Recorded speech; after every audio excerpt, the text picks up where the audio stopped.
maybe we do a little bit of meditation first.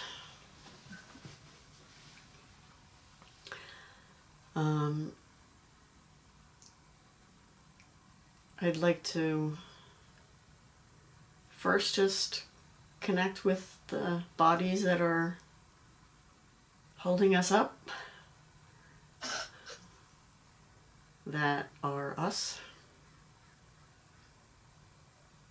We just feel ourselves at home inside ourselves.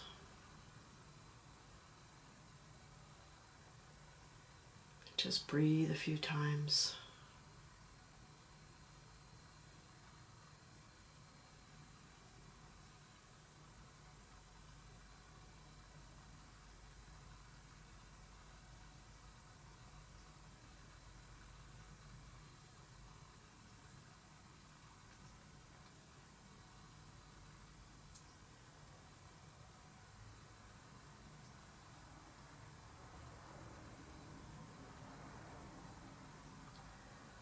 And then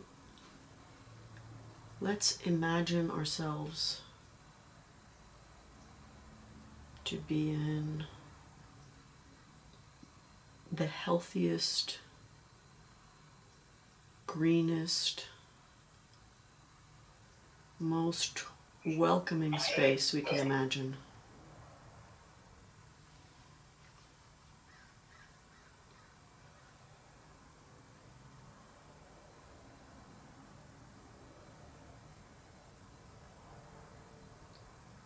And we can imagine that this space is completely impregnated with a loving and compassionate presence.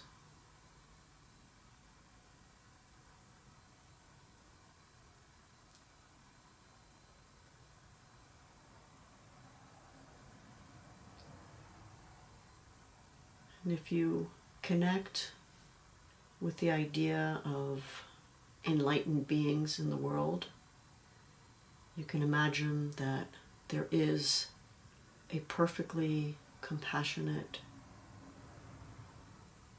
luminous form whose love, whose compassion is saturating the air, the earth, the entire area.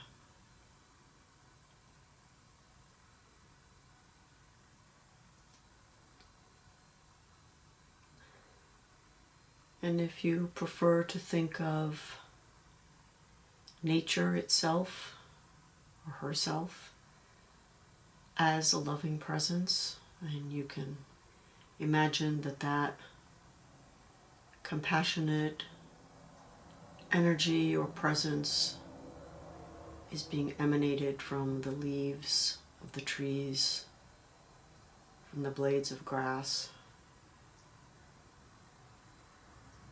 from the birds passing through the air.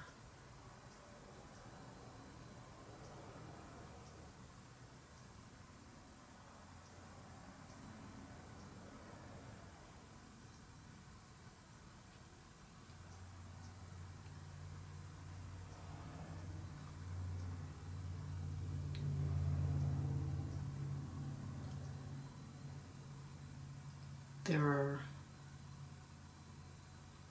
primordial forests surrounding us,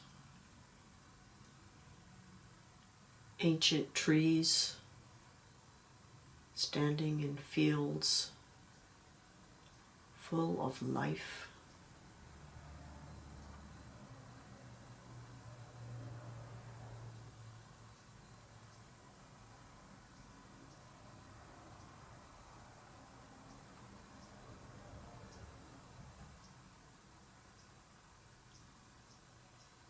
A gentle breeze is carrying the fragrance of flowers that we once knew and forgot and now remember again.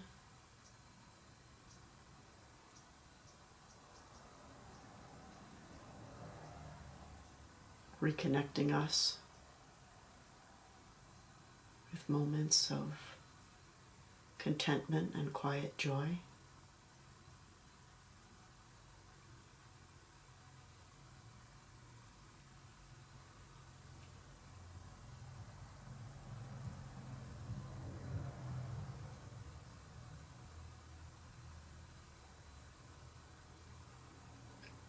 That same fragrant breeze is caressing the leaves on the trees, and they sing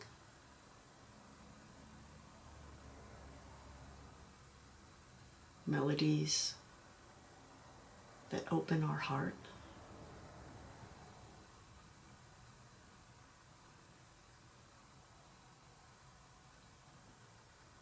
There are streams and brooks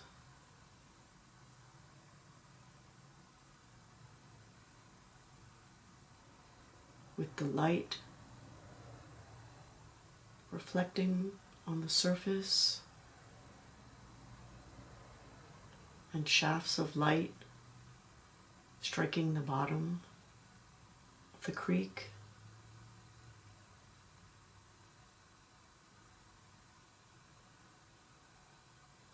Playing with stones of different colors at the base.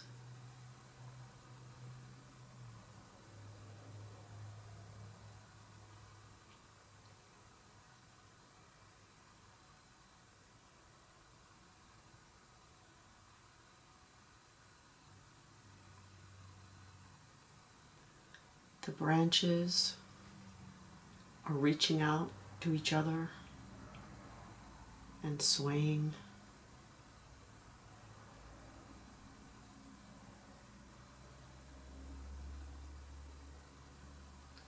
As if that's their way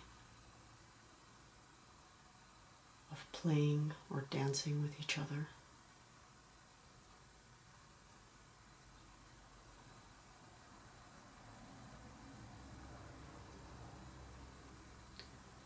Everything in this space is yearning to be a condition for the flourishing of everything else.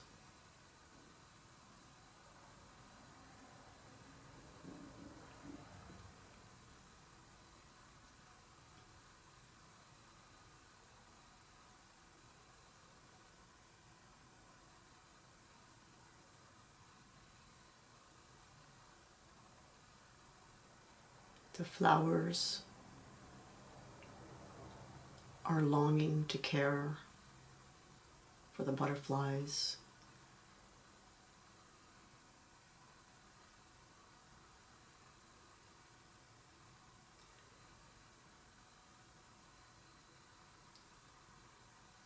The water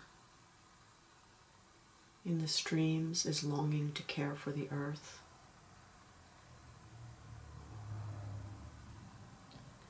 And this is the most protected and safe space we have ever known.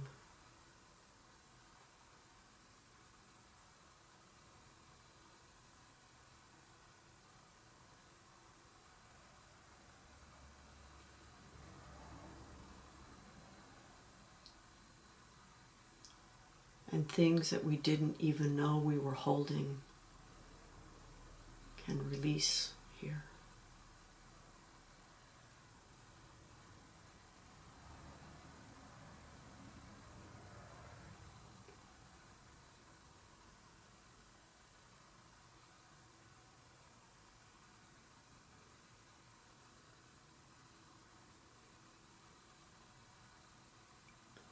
And just as everything else here is open and receptive,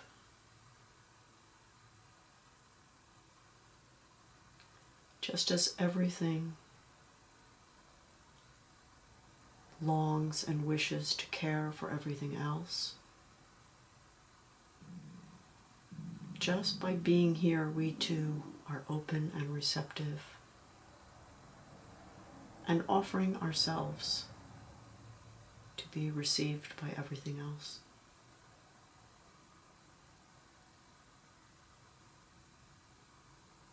And that makes this the perfect place for healing.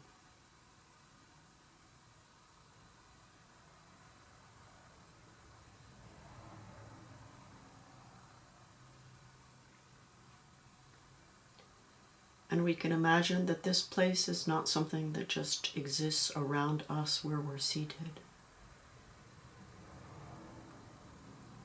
It has vast extension.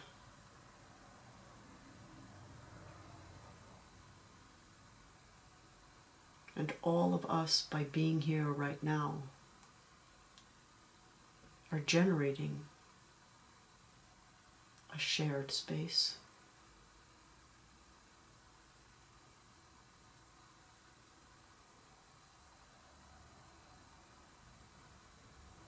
And we can invite everyone who needs time in a safe and caring space, everyone who needs healing, especially Michelle and Dave, to take their own comfortable seats here.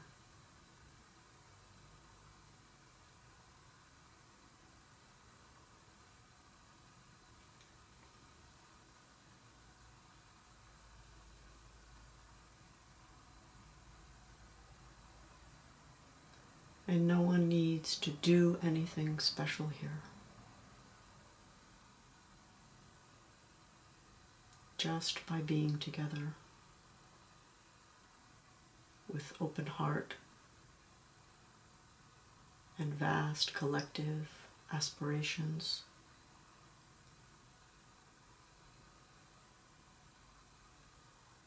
we're already doing everything that needs to be done.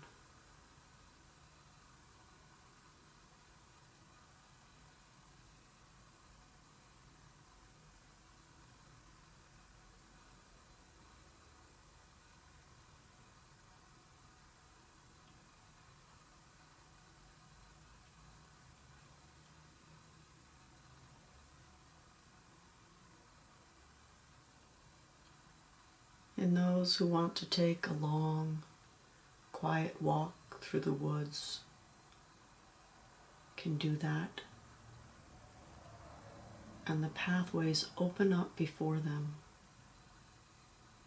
as they go.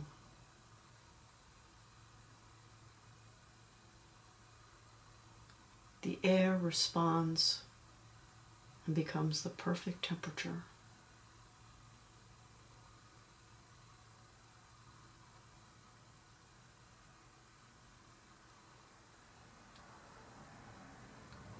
And those who want to sit along the banks of the rivers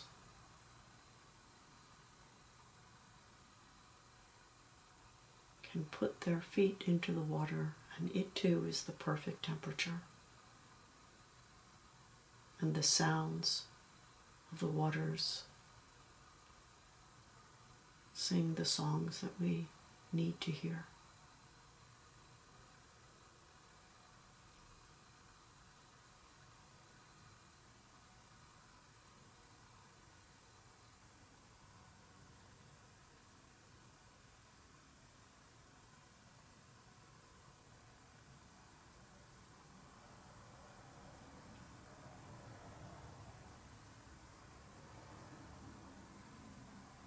And just for a few more moments, we can breathe in this world transformed by love and compassion.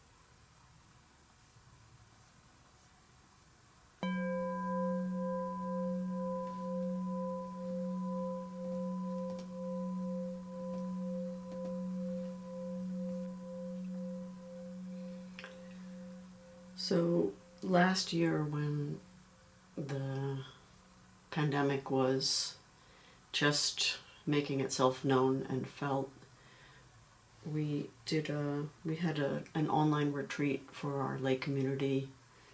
First, a month-long retreat where we were doing practice every evening, and then we ended up extending it for 2 months. And we were doing compassion practice, a Chenrezig practice. And the first part of the practice involves imagining ourselves to be in front of Chenrezig, the Buddha of compassion, Avalokiteshvara, in a pure realm, in a Buddha land, his Buddha land, the Buddha land that's generated by his presence.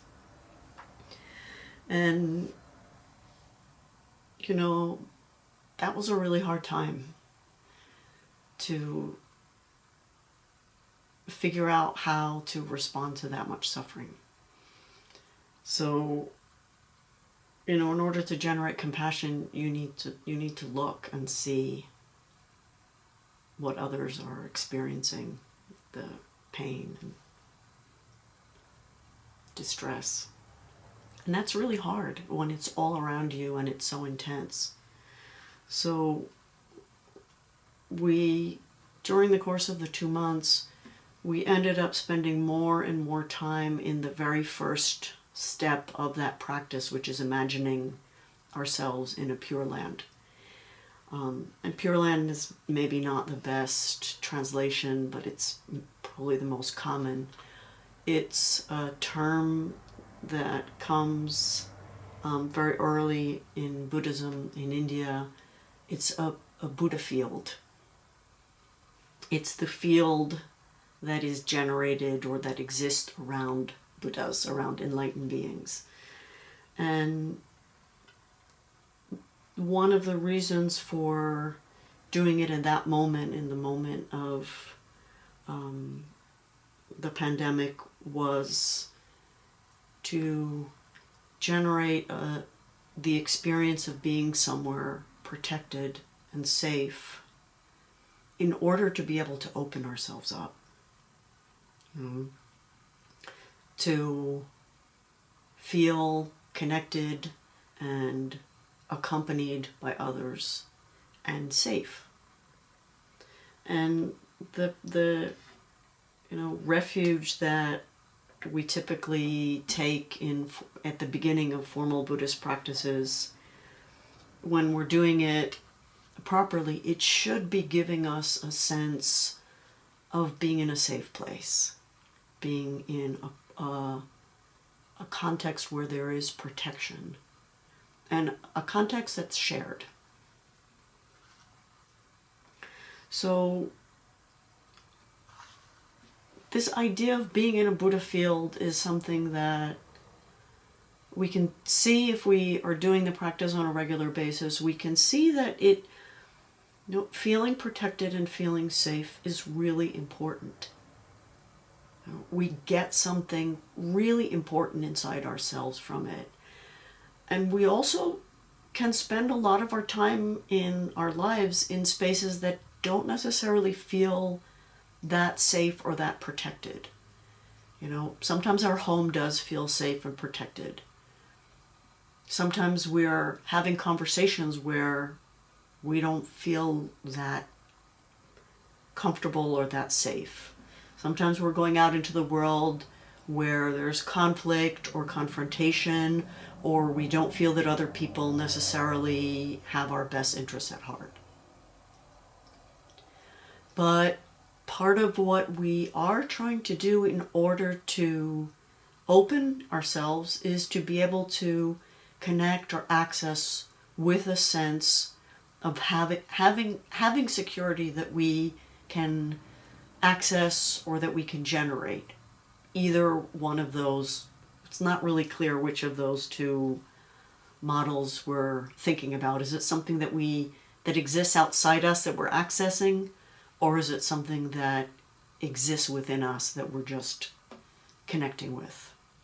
Is it something we're generating or something that already exists? And there's also this whole series of teachings within Buddhism where there is an idea of a pure land or a Buddha realm where everything is a condition for us to awaken.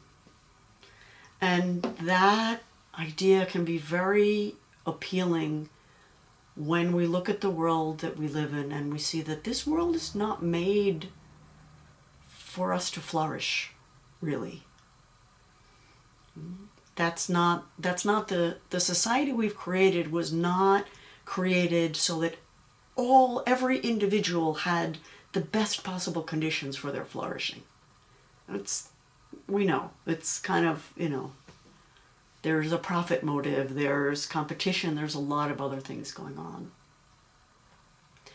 But being able to imagine what would a world look like if it really, the collective intention that had created that society, that had been the evolutionary driving impulse that resulted in the world that we had, what if it were caring for each other?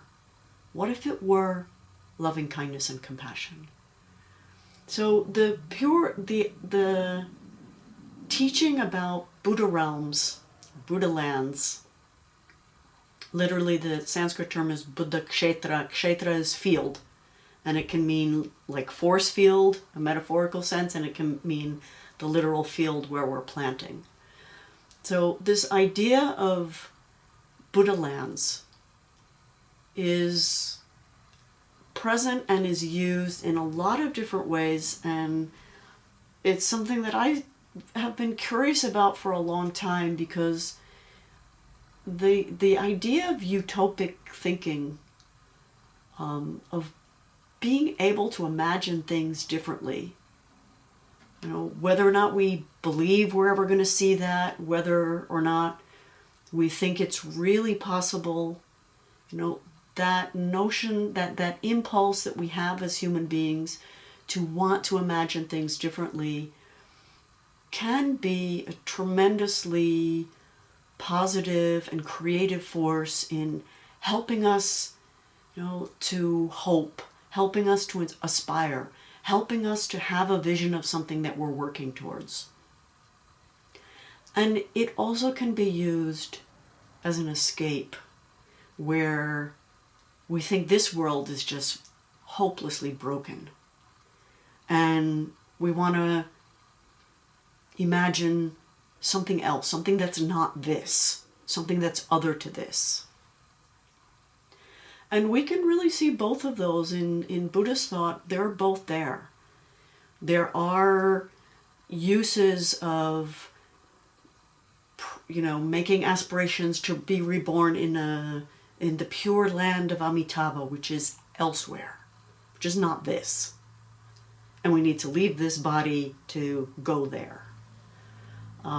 So there is this element which in the sociology of religion, there is a way of thinking about how human beings relate to their religious goals and their religious vision. Is it something that you need to reject or leave behind what we have to get?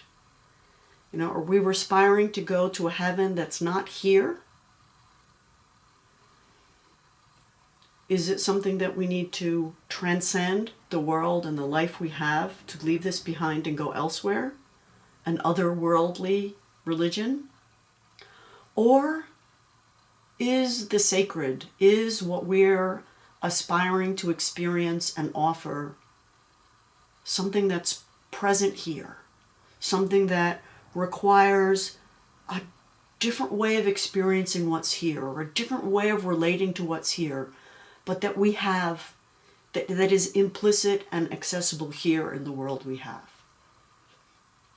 And in a sense, when I think about the idea of a perfectly conducive space for awakening, the kind of loving field that we want to experience and offer,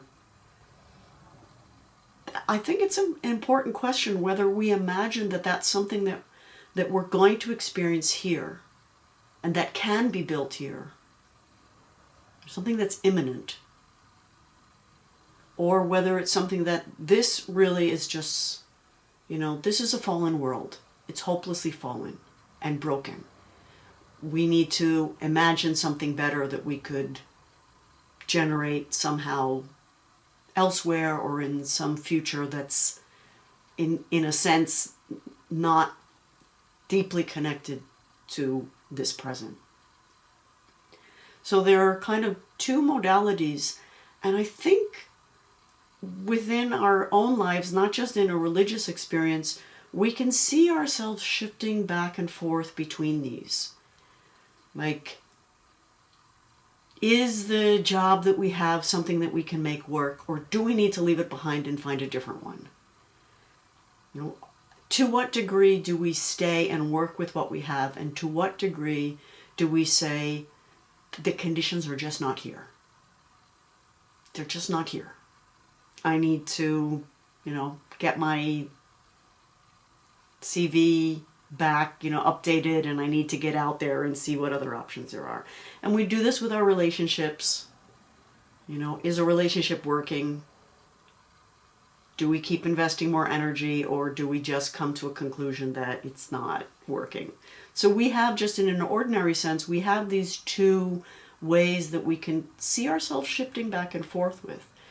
Even when we disconnect at the end of a long day and want to just, kind of turn off and watch TV or do whatever it is that we do to turn off, we're also, those are little moments of trying to, be in a different world or a different life or a different headspace. And so this question that I have about how, what are we doing here? What are we doing in this spiritual path? Are we imagining a nirvana elsewhere that we're preparing ourselves to be qualified to experience? Or are we working in the chaos, in the messiness, in the off-balance, tilty world that we have? And, different modalities of living this path offer both options. And I've been thinking about Pure Lands because of the experience in the retreat, finding that people, it really was very important and effective to extend the time of imagining ourselves in a protected space and then opening it and sharing it as a way to come into compassion. But then looking at so many of the teachings within Buddhism where it really looks like, Pure Lands are these other realms. It's a way of imagining our universe to be much bigger than it is, and they're other, maybe, are they planets? Are they heavens, or what are they exactly? And I came across a passage in a sutra, in one of the Mahayana, a Mahayana Sutra discourse, a discourse by the Buddha, but primarily by one of his lay disciples named Vimalakirti. And that sutra opens with 500 youths coming, and they all have an umbrella.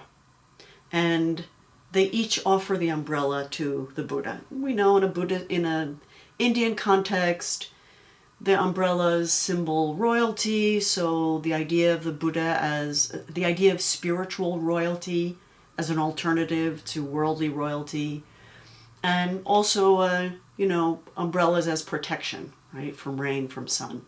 So they all offer an umbrella to the Buddha, and the Buddha takes all of their umbrellas and he magically transforms them into a vast canopy And when everyone looks up at the canopy, they can see the entire universe. All the worlds with all of their suns and moons and continents and mountains. They can see them all in that sky, and it is beautiful. And everyone is amazed and delighted, and their heart opens, and they're full of wonder and full of joy. And then one of the bodhisattvas, the one who had led these youths there to see the Buddha, he gets it. He gets what the Buddha was doing with the transformation of that vision, and he says to the Buddha, all of these 500 youths have come here, have this aspiration to awaken. They have bodhicitta. Can you please tell us how a bodhisattva purifies a Buddha land? So it's a term, Buddha land is a concept that they have, that the presence of a Buddha generates something. And that different Buddhas all have their own realms. That the Buddha has just given them, he's taken, it's this very beautiful shift where they come with devotion and they want to make an offering to him.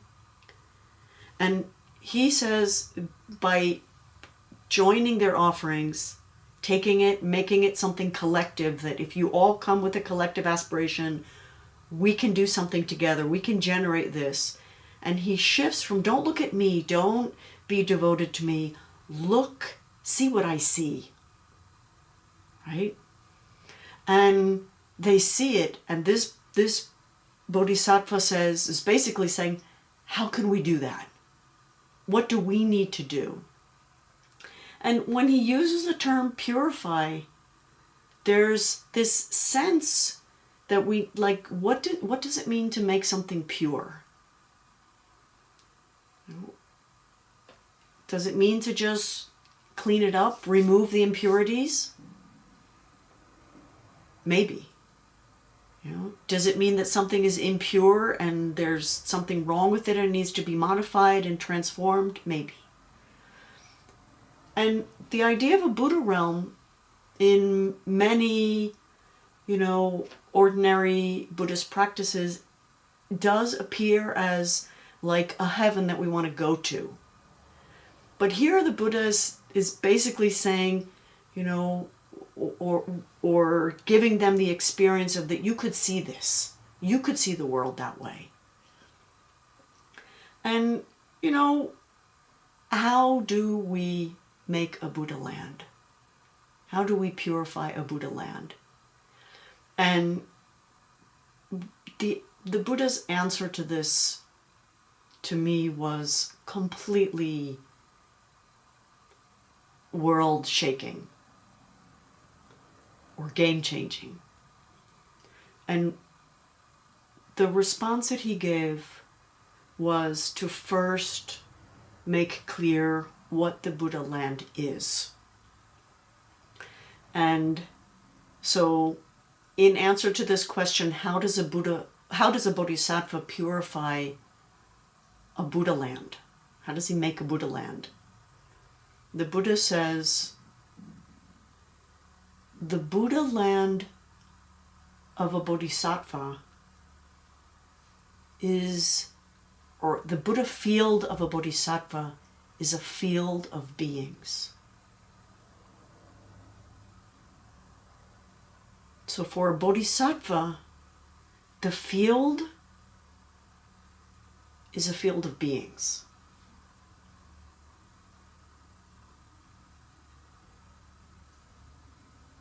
So it's not a place.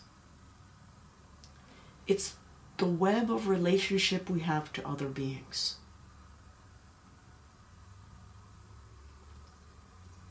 And our work is to cultivate that. And so after that first sentence saying that, you have a Buddha land already, and It's the beings that you're connected with, right? All of us are existing in a field of beings. We can think of our field of beings, our Buddha field, our Buddha land, as being our family, our friends, our colleagues, students, neighbors, fellow humans, fellow earth dwellers and sky flyers. We, how wide we understand that field to be, that is going to change over time. Ideally, it's going to get bigger as our thinking gets bigger and our heart gets more open. But wherever we are, we already have our Buddha land. It's already here.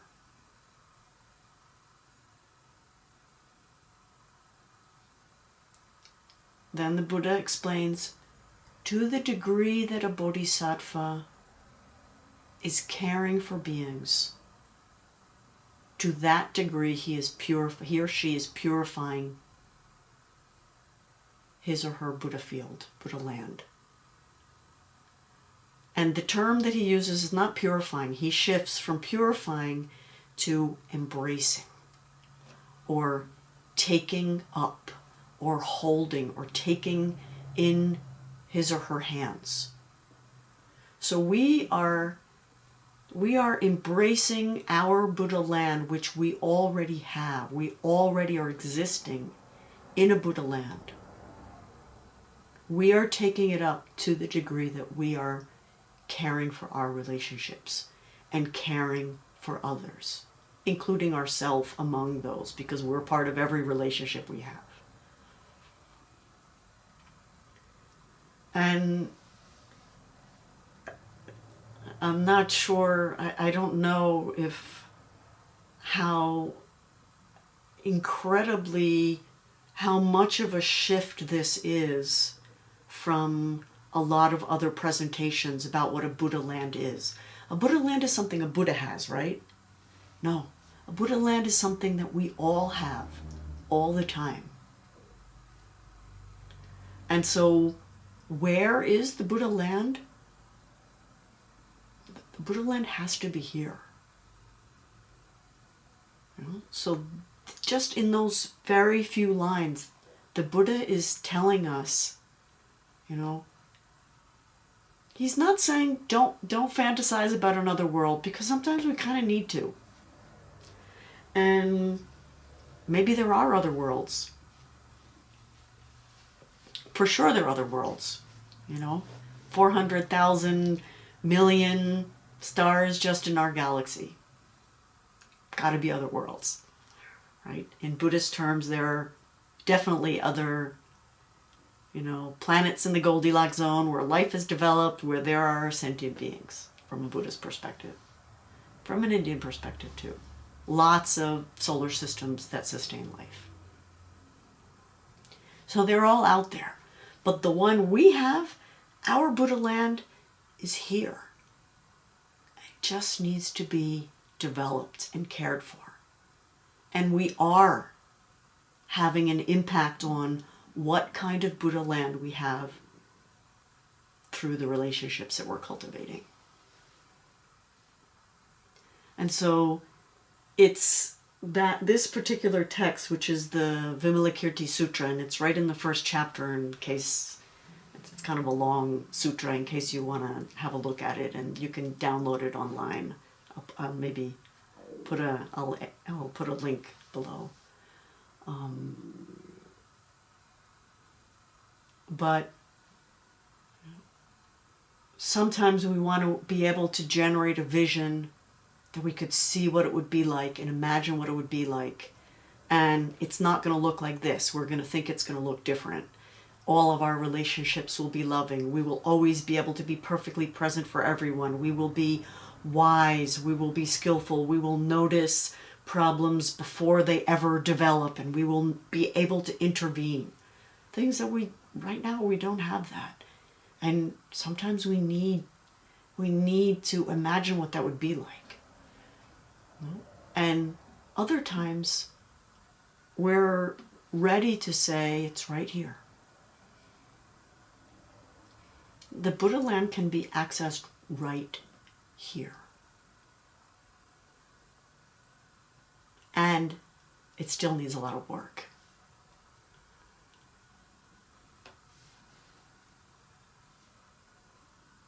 So I just wanted to share that passage with you because it just kind of exploded things for me a little bit in a good way, in a very good way. And walking into that vision that we're Buddhas in the making, we're already Buddhas. Are we potentially Buddhas? Are we Buddhas that just need purification or development? Is it a potential that we have? Is it a seed? Is it a latency? How do we get there? There are lots of ways that we can think about it, and there are also lots of ways of thinking about what it is and how it is that we're generating something around us that can be of benefit to others. And then just coming back to the conditions that allowed the Buddha to share that presentation or that vision. And it was that there were 500 youths coming together with a shared aspiration.